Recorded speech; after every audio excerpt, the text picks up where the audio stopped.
Aujourd'hui, c'est la journée internationale de la blague. De la blague. C'est le poisson avril également. Mais c'est vrai, Félix Sabaka est avec moi. Ça, c'était pas du pipeau, en tout cas. Il est là en chair et en os, l'un des grands humoristes congolais. Bonjour, Félix Kisabaka. Bonjour, monsieur Ah, Gaëtan. il est là, on l'a vu finalement. On est là, on est là, on est là. Mais je ne sais pas, aujourd'hui, vous m'avez invité ici. C'est comme si c'était moi, la mascotte du mensonge, tu vois. Donc, je viens d'arriver. On dirait tout ce que vous direz là, ce serait du mensonge. Ah, non, c'est vrai, hein, il y a d'autres choses qui sont vraies, il ne faut pas suivre. Oui, toi-même, là, tu es vrai. Déjà en venant ici, j'ai dit que je vais sur Télé 50 parce que moi, ces derniers temps, je ne passe plus sur des plateaux télé, tout. Je sais que beaucoup de gens prendront ça pour un poisson d'avril, mais je suis là. Je suis là en personne. Non, ce n'est pas du mensonge. Voilà, je suis là. Okay. Moi, j'ai aimé la mascotte du poisson d'avril, du mensonge en tout cas. Comment allez-vous? Ça fait longtemps, hein, Félix. Oui, ça fait longtemps. Je suis là, nous sommes là. Ouais. Okay. Alors, Félix Kisabaka, vous êtes humoriste. Oui. Je dirais quinois d'abord, non? Quinois, né à Kinshasa. Né à Kinshasa. Le 15 septembre 1985. Wow. Voilà. Ça, à l'hôpital général Mama et moi. Il n'y a pas de mensonge là. Non, il n'y a pas de mensonge dedans. Absolument. S'ils ont toujours les documents, là, ils vont voir. Mais si les rats ont mangé, là, c'est là maintenant, après demain, quand je deviendrai président, on a nationalité douteuse. Vous voyez? Parce que les rats ont mangé les documents. Wow. Mais il y a un ministre de la Santé en tout cas, qui est en train de rénover cet hôpital. Ça a changé de nom. Il y a un nom là très long. Hôpital de Renaissance, je ne sais pas quoi, machin. Mais le bâtiment, il est beau, j'ai vu, c'est très beau. C'est beau, hein? Ouais, c'est très beau. Donc, certainement, on va retrouver ta carte de naissance, si ça existe, des documents ou attestant que tu es né à Mamaemo, et ce sera numérisé. Ah ouais, ça c'est très bien. Ça c'est très bien. Comme ça, on va retrouver ça même à partir de la maison. C'est bien. Voilà. Alors, humoriste quinois, producteur également, maître de cérémonie. Voilà. Ça fait plus d'une décennie, je te prends des deux même, que tu fais de l'humour ici à Kinshasa. Tu as fait beaucoup de pays.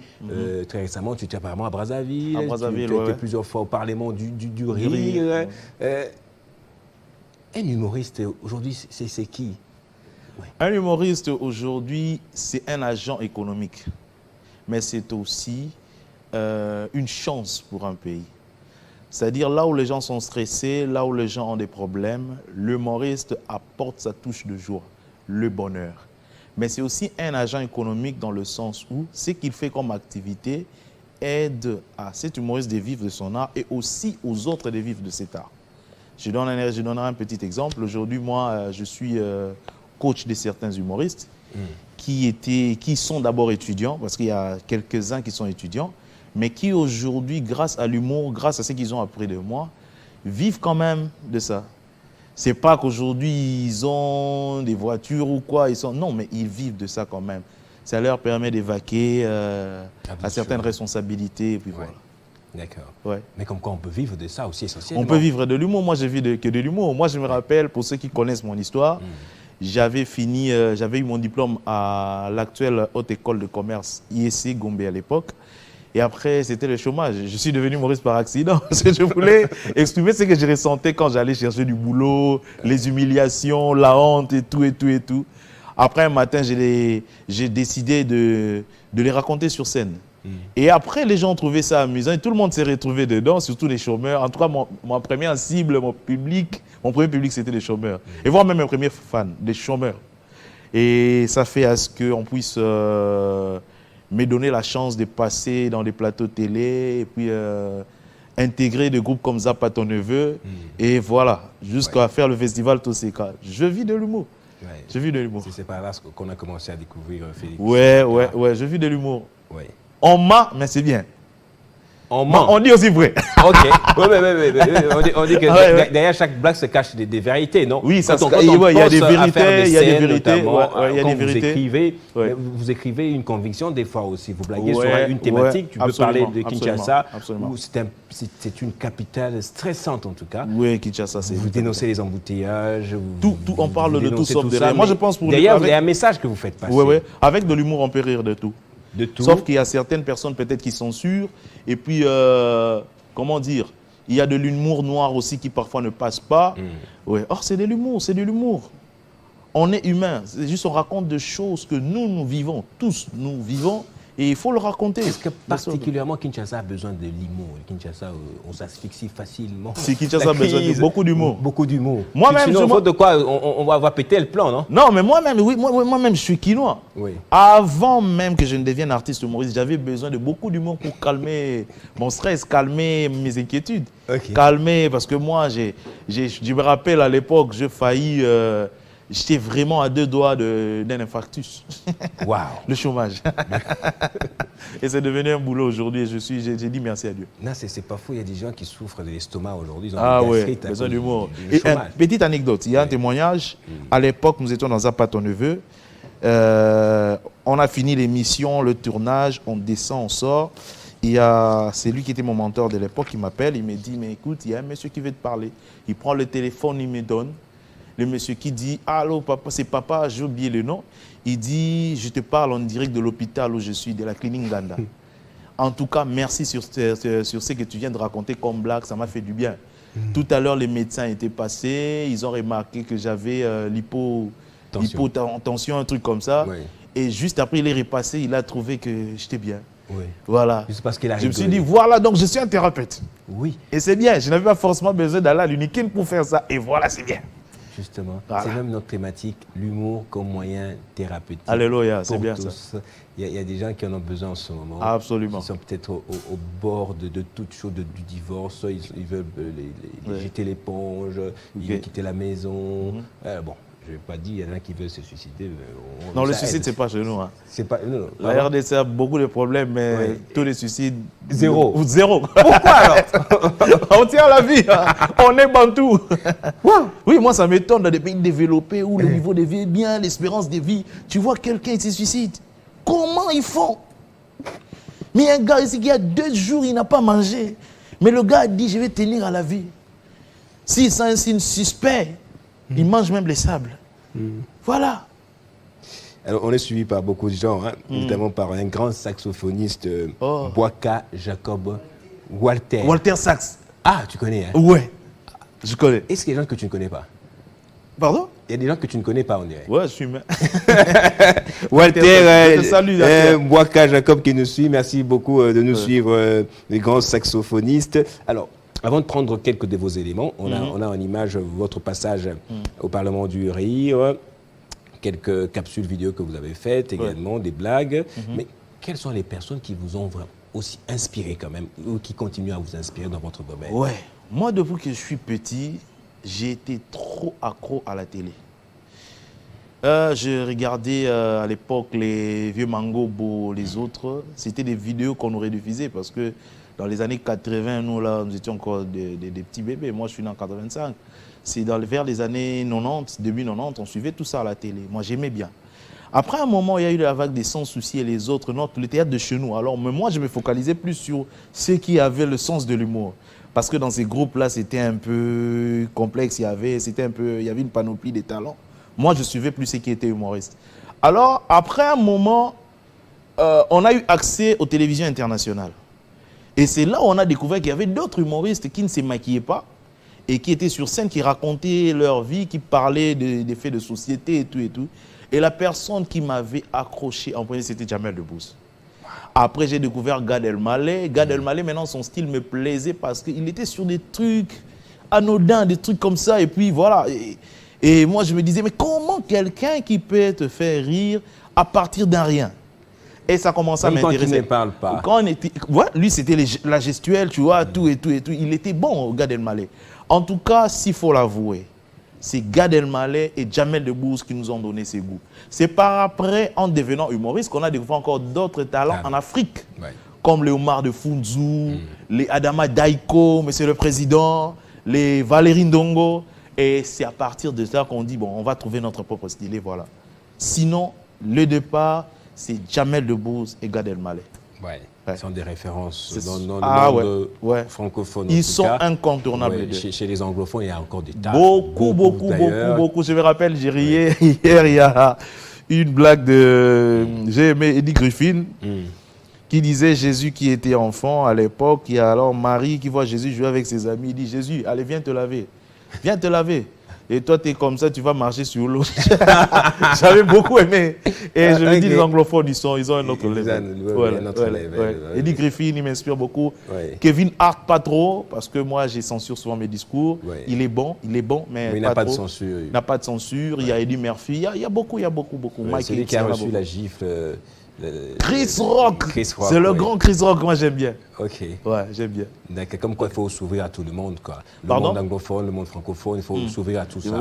Ouais. Aujourd'hui, j'ai découvert encore un autre qui est ougandais, Salvador, il est bon. Alors moi, je regarde souvent vos statuts, sont des statuts, il y a toujours des blagues, mais j'ai remarqué une autre chose, c'est que je m'instruis en vous lisant. Ah bon? C'est qu'il y a des fois où il n'y a pas que des blagues, mais récemment, vous avez fait tout un thread, on va appeler ça un thread, des posts sur Koweït. Sur le Koweït. Vous avez appris de gens l'histoire de Koweït, et comment ça a commencé, le conflit Iran-Irak, Saddam Hussein, l'annexion de Koweït, l'intervention des États-Unis. J'ai dit, ah bon, donc pour être humoriste, il faut avoir de la culture aussi. Absolument. Un humoriste, c'est d'abord quelqu'un d'intelligent. Moi, je dis, bon, en fait, moi, depuis l'école, j'étais d'abord capitaine des génies en herbe de mon école. J'aime beaucoup la culture. Et surtout, je suis souvent la géopolitique. Dans le monde, j'aime beaucoup voir les grandes puissances, comment ils ont émergé, voir comment beaucoup des pays qui jadis sont... Par exemple, la Chine. Voir la Chine, cette mutation, la Chine de pays pauvres à pays riches, la Corée du Sud. En tout cas, ça me fascine beaucoup. C'est pourquoi je prends mon temps pour lire, regarder des documentaires, poser des questions. Et moi, je me dis, si au moins en RDC, on pouvait quand même nous référer sur l'histoire des autres, on peut se développer. Alors, on va voir en image, on va commencer par votre passage. Ça, c'est le Parlement, le Parlement du Rire. Ça, c'est la saison 7. Vous êtes passé combien de fois déjà là? Parlement du Rire, je fais 6 saisons. 6 saisons? Waouh. 6 saisons. Comment ça se passe d'abord? Comment ça se passe Voilà, c'est un casting en ligne. Vous envoyez 4 textes de 4 minutes. Et eux, de l'autre côté, ils vont sélectionner des textes. Si ce sont des bons textes avec des thèmes un peu diversifiés, ils vont choisir. On vous prend en charge totalement? Ouais, des billets, tout. C'est ce qui pouvait se faire ici, mais dommage. Voilà. D'accord. On va parler des défis justement de l'éclosion de l'humour, des sketchs, de One Man Show à Kinshasa. Après cette courte vidéo de quelques 30 secondes. Ok. Et quand je suis tombé, je suis sauté dans mon sommeil. Le matin, je suis allé voir le voisin. Je dis, hé voisin, grand merci, tu m'as sauvé la vie. Le voisin il dit, je t'ai sauvé la vie comment? Dans mon rêve, tu étais là, je t'ai vu. Il me dit, ah bon? C'est pourquoi moi-même je me suis réveillé là. Quand j'ai regardé dans les rêves, je n'étais pas là. Donc j'étais chez toi.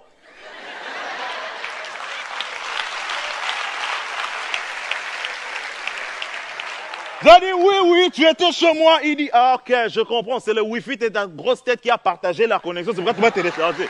Merci, c'est moi, Félix Kisabaka. On se voit très bientôt. Le Wi-Fi de sa grosse tête qui a partagé la connexion, il se retrouvait chez toi. Waouh. Donc, en fait, 6 saisons au Parlement du Rire. Ouais. Tu parlais de rêve, en fait.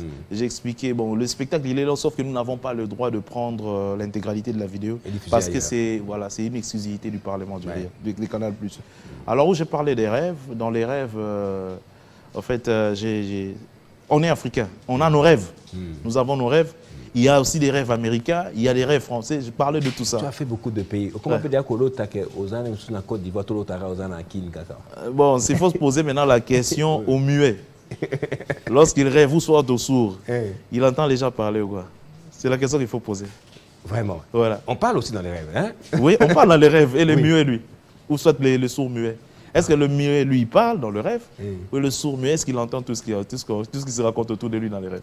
Ok. Et moi, quand je rêve, souvent, je suis au Congo. Au Congo, toujours? Rêve local. Rêve local, ouais, rêve local. En plus, en lingala. En plus, en lingala. Je suis parti en Corée, j'ai fait 2 semaines, je suis rentré. Là-bas, je n'ai jamais rêvé de la Corée. À mon retour, je n'ai jamais rêvé que j'étais en Corée. Comment expliquer ça? Non, Wi-Fi local. On est encore locaux dans les rêves. Ok. Donc, vous parlez du rêve? Le rêve américain, il consiste de voir leur pays grand, prospère, tout ça. Mais le rêve gondouanais, donc nous autres Gondouala, c'est de voir qu'on est poursuivi la nuit par des sorciers, courir et essouffler. Ça, c'est notre... Voilà. Mais il y a de ces rêves qui se réalisent et qui ne se réalisent pas. Il y a de ces rêves, tu rêves la nuit, tu ramasses 6 millions de dollars, Mais ce qui rend, un élément qui rend ton rêve faux, c'est que tu ramasses des billets de 35 $, qui n'existaient pas. Wow. Voilà. Ok. Et voilà, c'est là où maintenant, quand tu te réveilles, tu te rends compte que tu es sur ton lit pourri et c'est ton petit frère qui te suce le pouce en dormant.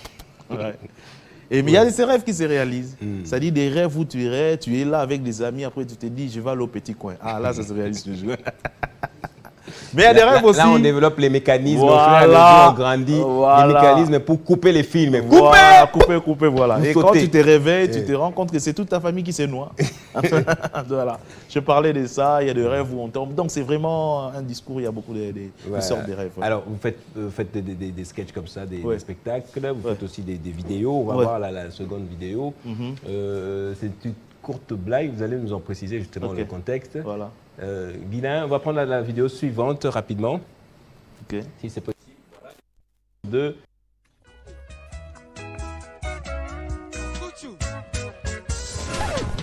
Tantine! Zélé! Je suis pressée. La petite! Oh! Oh! Mais je t'appelle, non? Faux chéri, mon beau. N'a idiot. Ton nom, je connais. Tu t'appelles Zozo. Zozo. Oh, les langues forts. Hein? T'as fait ça au bout africain.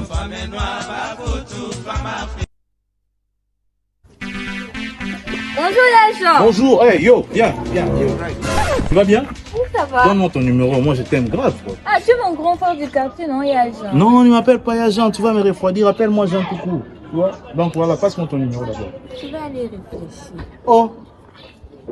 En tout cas, on a bien amaillé l'été, on va réfléchir. Tu as Facebook? Non, j'ai pas trouvé. Ah merde. Et tout ça dans une maman ça là.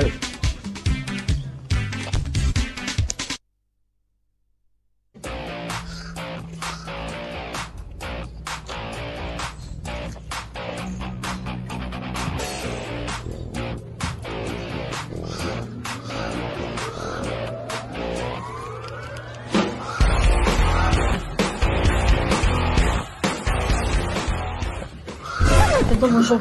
Bonjour. Je suis passé ici 3 fois. Tu m'as pas vu? Oh. Tu m'as pas vu? Oh. Banibal Nicolo. Ah, donne mon numéro. Prends mon numéro. 88. 70. 90. 10. Si tu m'appelles pas, je connais où tu habites. Oh.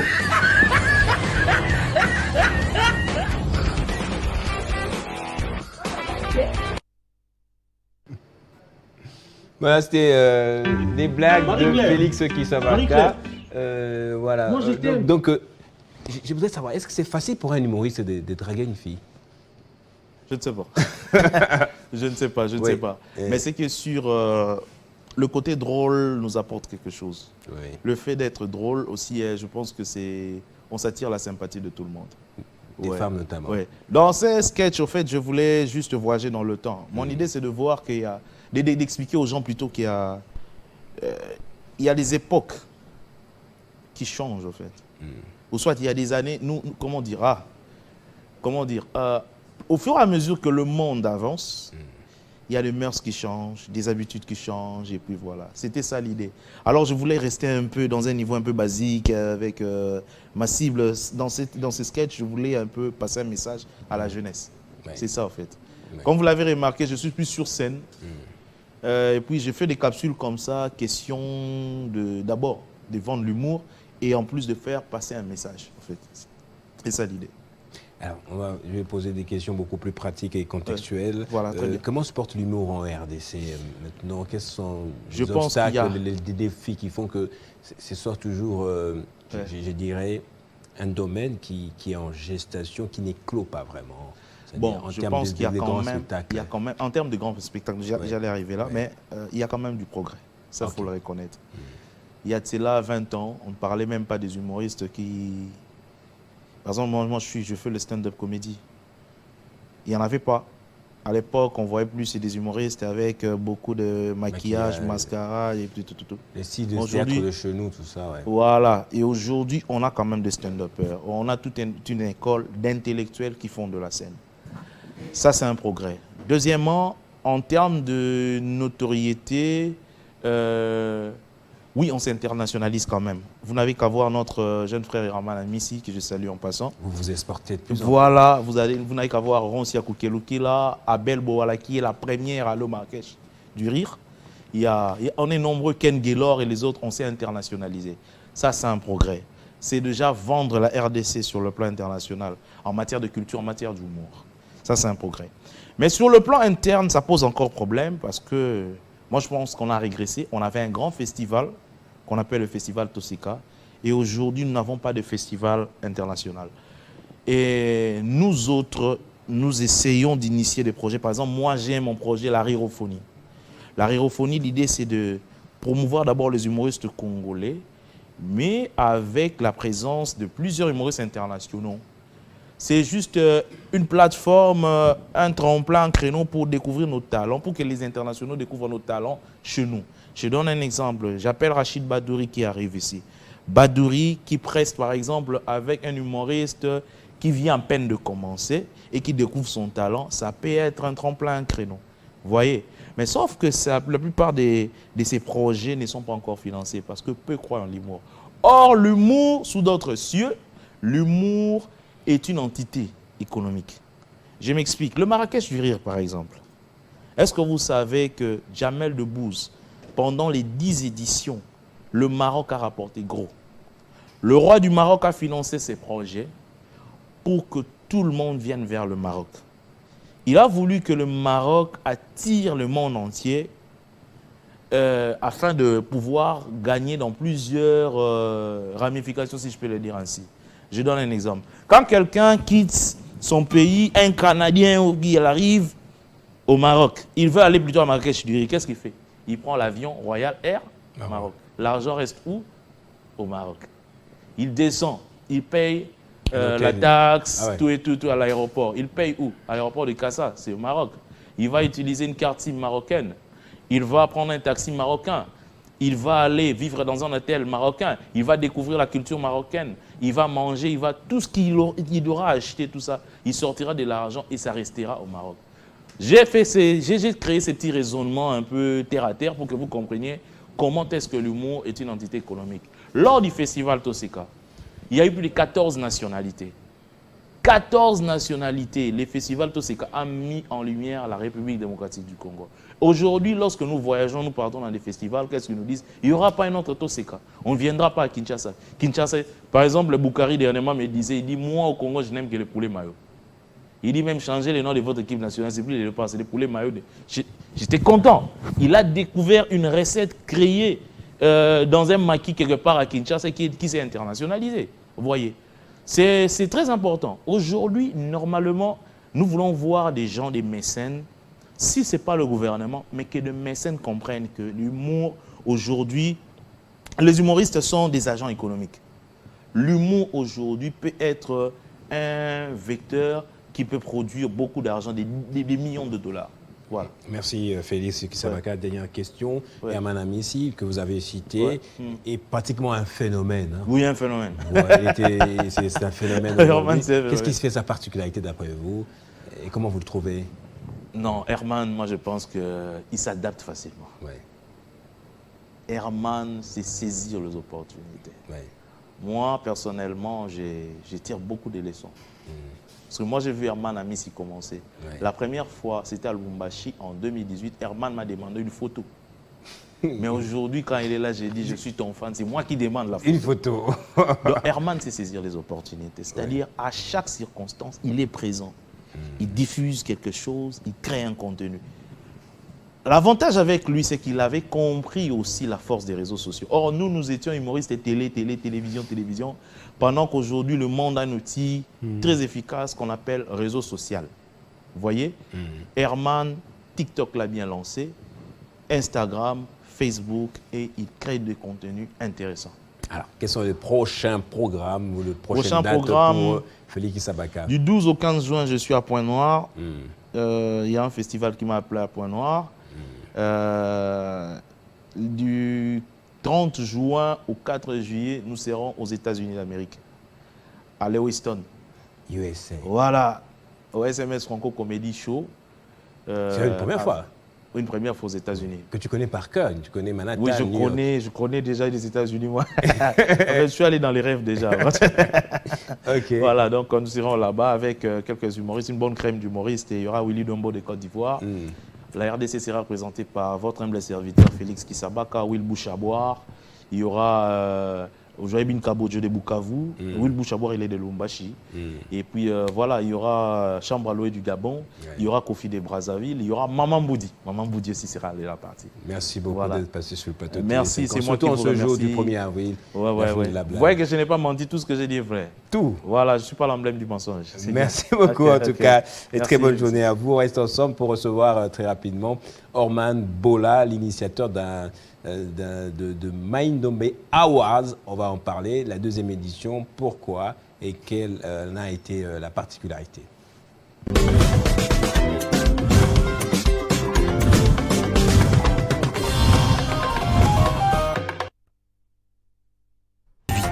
Je dois me marier. Ah oui? C'est une obligation, oui. Ils sont enregistrés, hein, cette émission. Mais Surtout oui. cette partie-ci, on va couper. Il n'est pas trop attaché à la tribu. On dit qu'il a nommé trop de Il cassettes. vérifie, mais non. Parce que nous vous aimons, nous vous donnons le meilleur de nous-mêmes. Les débats républicains. Comment compter les Congo? Non mais il faut... Alors vous n'avez pas dit cette loi-là? Les reportages choc. Ceci s'appelle lithium. Les magazines.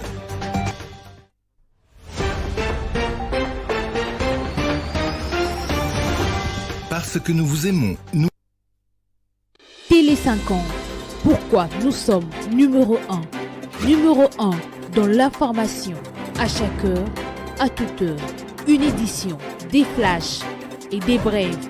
Numéro 1 dans les débats. Chaque jour, des plateaux, des analyses et des éditos.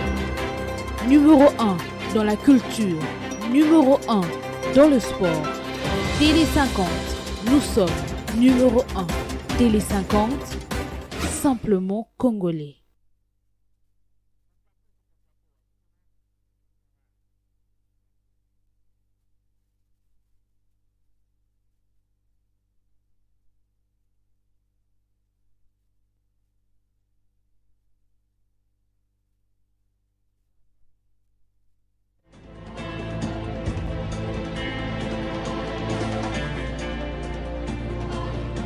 Télé 50, la seule chaîne qui incarne la République démocratique du